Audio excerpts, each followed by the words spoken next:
We have already studied many shapes like these. Now let's work through 4 problem diagrams. Think about each one first.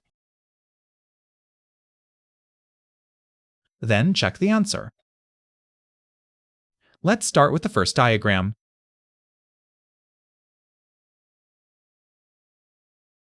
White hangs here. The question is, how should black respond? How can black avoid a shattered shape? Then, in this bite, we must avoid a shattered shape. Even if we cannot capture white, that is fine. Now, the second diagram.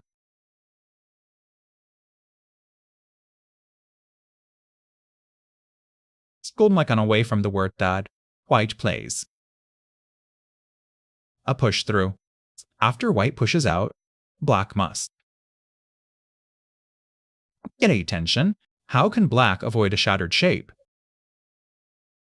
Where should black play? Think about this one too. Next diagram.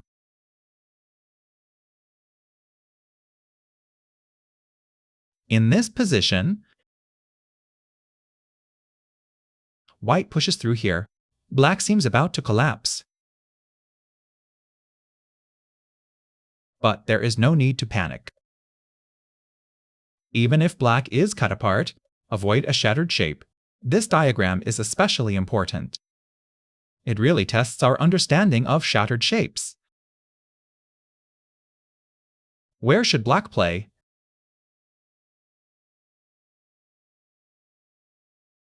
Next, in this position, white makes a one-space high pincer, putting black's 3 stones in danger. How should black handle them? They need to break out, of course. But how can they break out without a shattered shape? That is the key.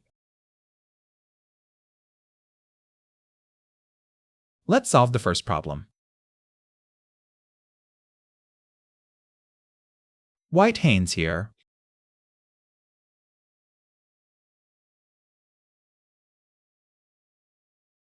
Black must not back down. Suppose black extends. White connects, a shattered shape. The cornerstone becomes useless. This black stone has been badly hurt. Black cannot make a tiger's mouth either. White gives Atari, black connects, and the right side becomes bad shape. White connects, and the left becomes shattered. Bad shape plus shattered shape is even worse. So black has to cut right through, no hesitation. White wants to save the lower stone, so white gives Atari. Black extends. Normally, white connects now. Do not get greedy and try to capture this white stone. If black tries, white pushes through. Then black gets a shattered shape. So black must turn first. After black turns here, white usually turns on this side. If white runs from here, these 3 stones are blocked in. They will be captured. White runs. Black jumps to net white. Even if this stone is captured, it hardly matters. Losing it does not leave black's whole group shattered. But the previous block was essential. If black jumps, white pushes through, shattering black's shape. That is no good. This stone, however, can be captured now. It does not matter. Black jumps to net white's keystone. This is the correct way for black to play. Let's look at the next problem. No, not this one. Here we are. This follows the previous diagram. After white pushes out, what should black do? The answer is clear. If black gets greedy and tries to capture the white stone on the left, white connects, and black is shattered on both sides. So black must capture this stone. After black's Atari, white cannot run. If white runs, black blocks. White dies. Only an outside counter Atari works. After the counter Atari, black captures and removes the stone. Even if white captures this stone, it does not matter. Black is not left with a shattered shape, so black can be satisfied. Next diagram. This one is very important.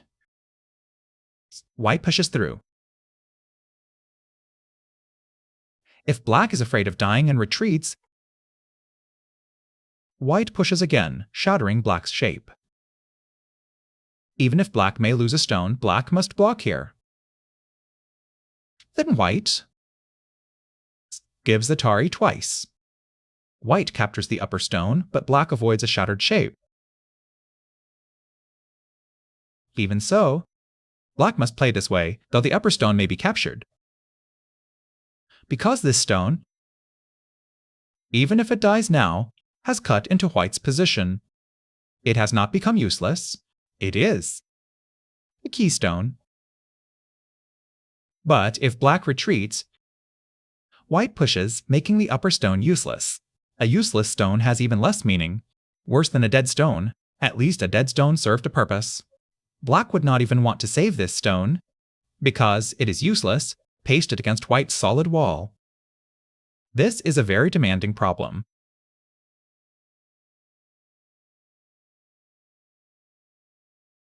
Next shape.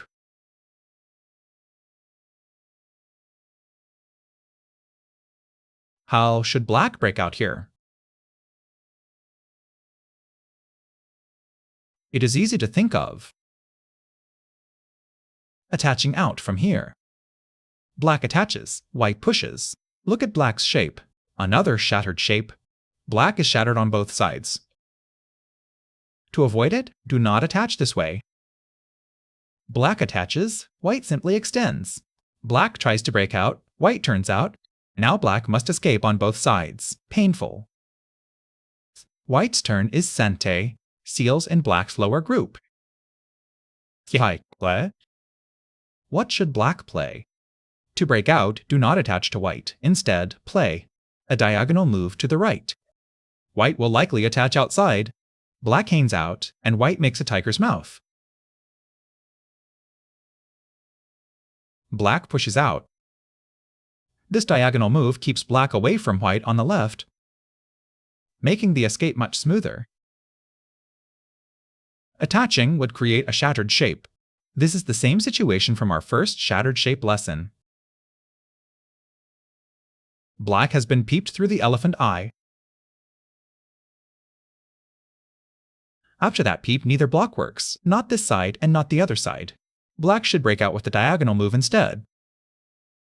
That concludes these 4 problems.